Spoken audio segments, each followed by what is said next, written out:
সর্বদা মহাদেবের আরাধনা।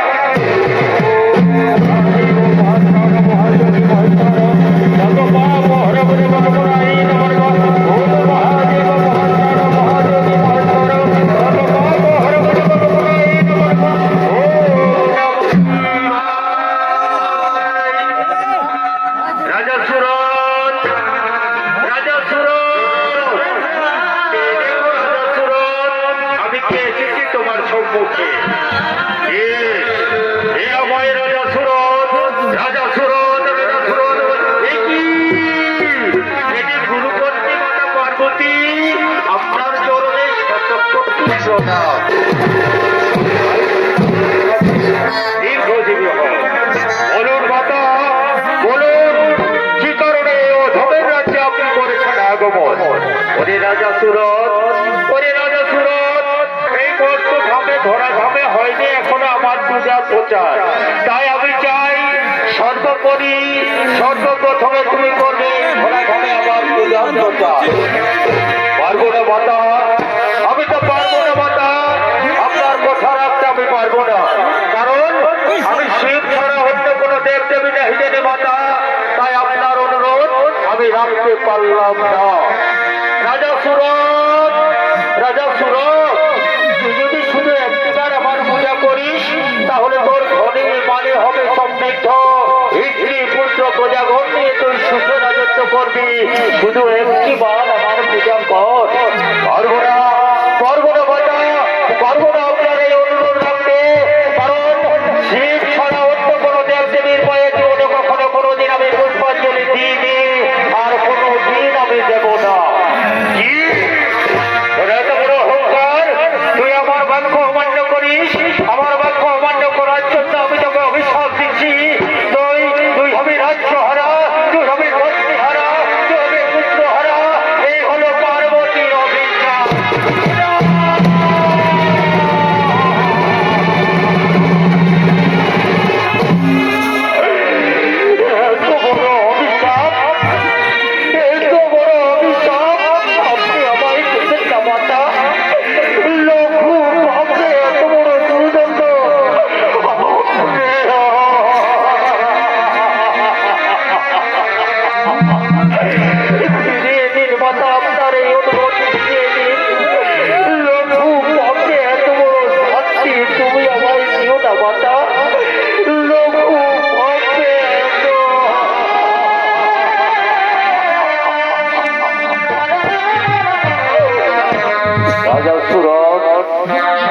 পার্বতীর অভিশাপ থেকে কি করে পাবে মুক্তি, তার চিন্তা করতে করতে মাথায় হাত দিয়ে ভাবছেন। পার্বতীর অভিশাপে ওদিকে তার ঘাতক সৈন্য সামন্ত নিয়ে সেই অধীরণ করেছেন।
করছিস, কিন্তু আর নয়, এরপর আমি বাহুবলে ছেড়ে নেবো তোর কাছ হইতে আমার পিতার রাজ্য। হরে মূর্খ অধীরথ, হরে মূর্খ অধীরথ, হরে মূর্খ অধীরথ, হীরা যুদ্ধ তোকে আমি এই রাজ্যের এক সুচক্র মাটি সবাই কিন্তু দেব না। তাই তাই তুই ফিরে যা। কি বললে? আমার পিতার রাজ্য আমাকে দিবি না? তাহলে তাহলে জোর করে তোর কাছ থেকে আমি আমার পিতার রাজ্য ছেড়ে নেবো। হরে মূর্খ অধীরথ, আমার দেহে যতক্ষণ জীবন থাকবে হীরা যুদ্ধে এই রাজ্য তোকে আমি কিছুতেই সমর্পণ করবো না। তাহলে তুই ধরত্র আর পরমার সঙ্গে রহ।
যখন আমার বাবা রাজ্য পেয়ে দিয়েছিলেন তখন কোথায় ছিল? তখন কোথায় ছিল তোমাদের এই সম্পর্কের কথা?